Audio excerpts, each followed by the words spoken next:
Ralph Waldo Emerson, American philosopher, famously wrote, "If a man write a better book, preach a better sermon, or build a better mousetrap than his neighbor, though he build his house in the woods, the world will make a beaten pathway to his door."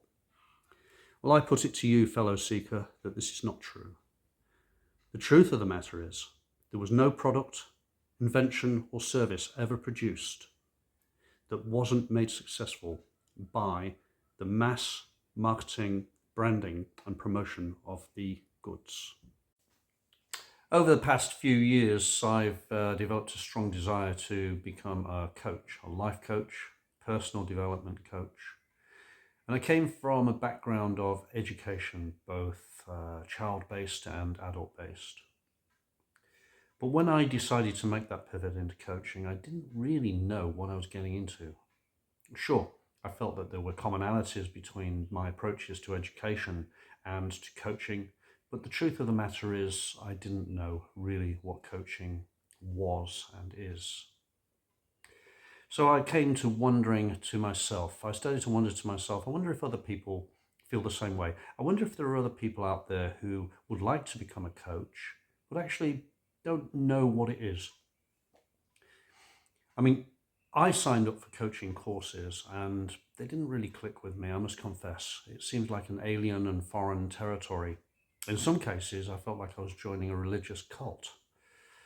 So, after a couple of strikeouts, I decided to investigate coaching, the skill of coaching, for myself.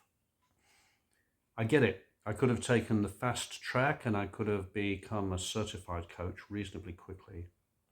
But that wouldn't have meant that I really knew my subject. It just would have meant that I had a certification.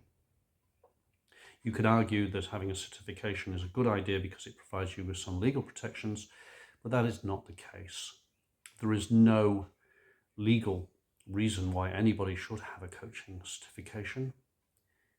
You can become a coach without a certification if you follow Consumer Guarantees Acts and you respect privacy and confidentiality, and you set yourself to a high ethical standard, just like any other merchant or sales provider might do. But of course, just because I'm talking on YouTube doesn't mean that everybody has to talk on YouTube. This is just my chosen format.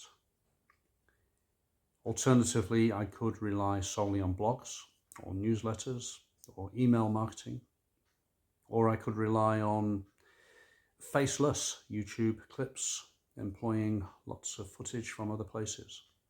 I could get myself a green screen and then add myself to somebody else's production at the last minute. There's any number of ways that you can get yourself out there in front of people.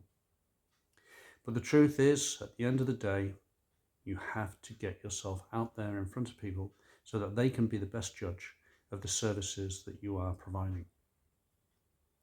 The service I provide is coaching. I do my best work in front of people for real, in rooms with whiteboard, face-to-face, eye-to-eye. But that doesn't mean that I can't do good work on screen and on YouTube as well. So what are my takeaways from this whole tangled web? Number one, lose your shyness and be prepared to put yourself forward. See it as a form of entertainment or showbiz. Lose the stage fright.